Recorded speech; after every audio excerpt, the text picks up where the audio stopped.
Hey everybody, welcome back to my Project 13, the LaEco LaPro 3. Now I've already given you 5 reasons why you may want to consider bringing in this device, and I've given you some pros and cons. I'm going to give you 5 reasons why you may not want to bring this device in. Number 1, starting with the company. Who in the world is LaEco? Now we know that they held this conference in an expo center and they were showing off all their products outside of their smartphones. And the thing is, they're a Chinese-based company that wants to make their stamp here in America. Okay? And they have these flash sales going on to catch your interest outside of some incredible specs that are underneath this beautiful device. Okay, you got the latest Qualcomm Snapdragon chipset, 821, exact same one as the Google Pixel devices. Okay? But you're still saying, who are they? If I bring in this device, even at $100 cheaper, and we're not talking about the lesser variant, we're talking about the variant that has 64 gigs of internal storage, 4 gigs of RAM, okay? 5.5-inch device. Regular price $399, flash sale drops or kicks out $100, you pick it up for $299. So they're creating these flash sales to get your interest, and you go, wow, okay, check out the specs, check out how beautiful the device is. I think I'll go, or maybe I won't, because I don't even know who they are. What is customer support going to be like? What is software support going to be like? Are they going to bring you the latest software? Are they going to bring you the latest security patches?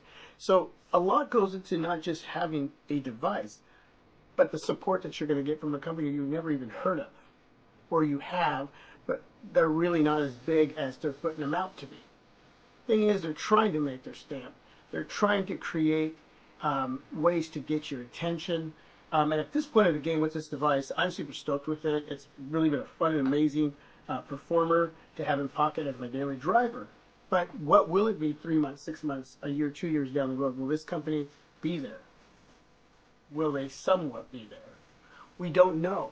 We don't know. And that's taking a chance, because a lot of us want the latest software update. We want to be able to call and get that customer service. Okay? We want to know that we can trust a company that we barely know anything about. Maybe some of you do, and if you do know any more than I do, leave that information down below, okay, in the comment section.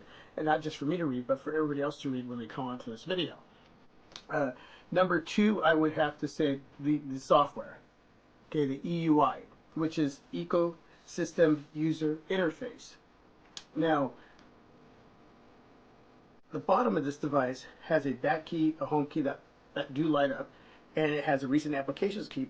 But that is where you go into your toggle area, and I'm hoping you can see that. I turned down the light a little bit. And this part right here is where your recent applications are, and you swipe them up so they go away. It kind of reminds me of Windows. Okay, and here's your toggle section up here. You got your quick toggles and all your other ones set up, and you can go into the control center in the settings and actually set those up in a way that you can have them work for you. But you know what? A lot of us are really used to how Android is set up, or how your iPhone is set up. Okay, iOS.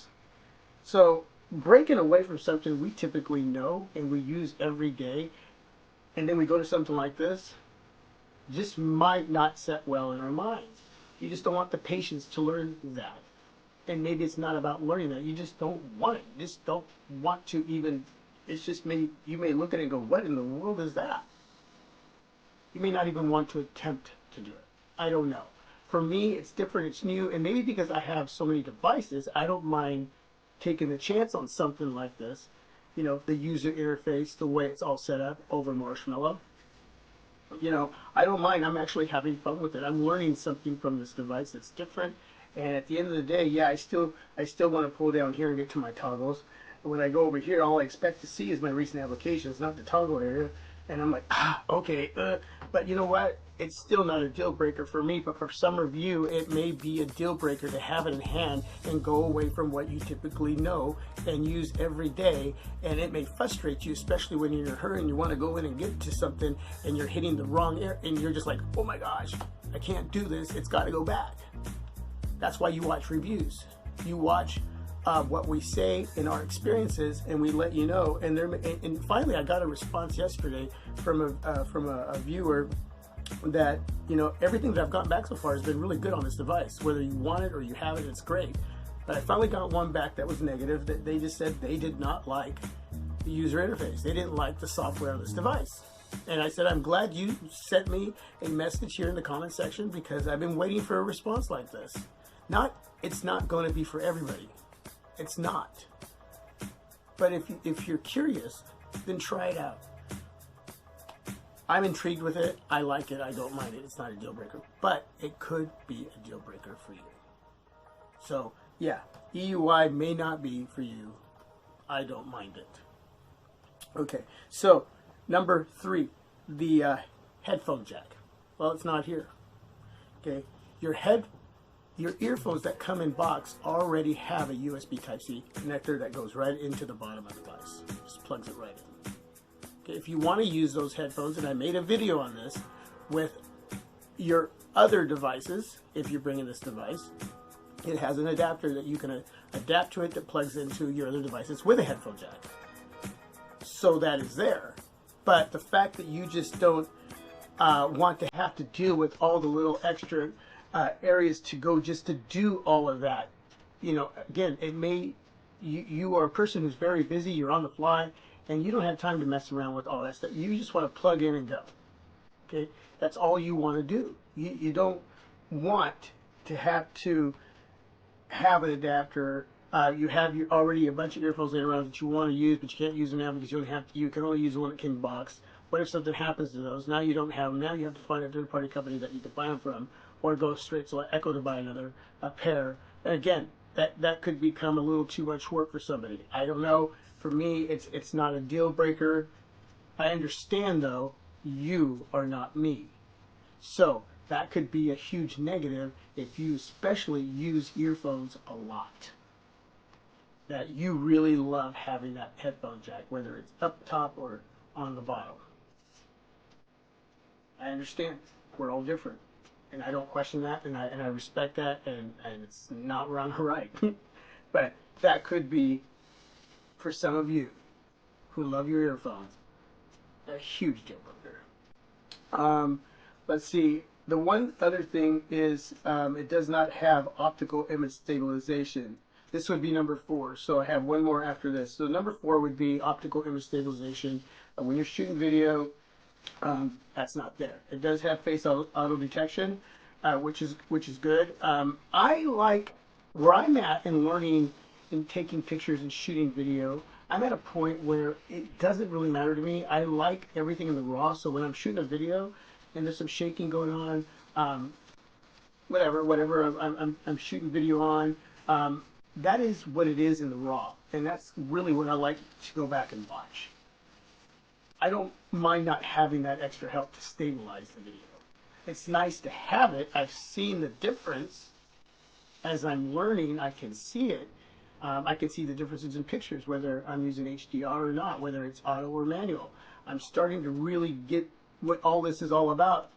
And a lot of you who are trained professionals in this area, you're going, yeah, there's a lot to this, and there's reasons that they're there in some of the equipment you have or in some of the smartphones you have, because this is really an area you dabble in. Well, for me, I don't think I'm ever going to be a photographer for life, but I could see why you would want it. It's not that important to me. It's not a deal breaker, but for a lot of you who take photography serious and shooting video serious, especially video, having that optical image stabilization is very important, very crucial, and you're not going to spend your money on a device with a camera that especially doesn't have a good camera, let alone optical image stabilization when you're shooting video, right? So that would be number 4. Number 5 would be the SD card slot. Yes, it does not have that, but it comes with 64 gigs of internal storage already there, which is plenty, and it has been plenty, but a lot of you would really like that because there's just a lot of areas that that you're looking to do with your device, and a lot of storage is needed for what you do with your devices. Some of you really use the heck out of your devices when it comes to storage. So an SD card slot is important. Typically with these kind of devices, especially from abroad, they usually come with that SD card slot. They do. You'll have expandable memory, and at this point, like 256 gigs or more is now available in a lot of smartphones when it comes to expanding your memory. So I was very surprised that they actually didn't have it on this device, but they don't. And that could be a deal breaker for some of you. But again, remember, you are getting 4 gigs of RAM, 64 gigs of internal storage, which should be plenty. But here's the other thing. It does support OTG, okay? So if you have an OTG cable, you can plug that in at the bottom, and yes, it works. So something to consider within the top 5 that I mentioned. So number 1, who is this company? LeEco. Can I trust them? Can they be there for me? I don't know. And that could be a deal breaker for some of us, especially when it comes to getting that customer support software, the latest software updates. So that's something you have to think about. The UI, the EUI, the ecosystem user interface. That could be a problem. Some of us don't want to mess with that strange looking toggle area, or the way we go into the recent applications and see all the and how you swipe away instead of clearing them all. Again, this is, you know, we want to pull down from the top. You get your notifications there, but we want to see our toggle area there. So again, that could be. Number 3, no headphone jack. And that is what it is.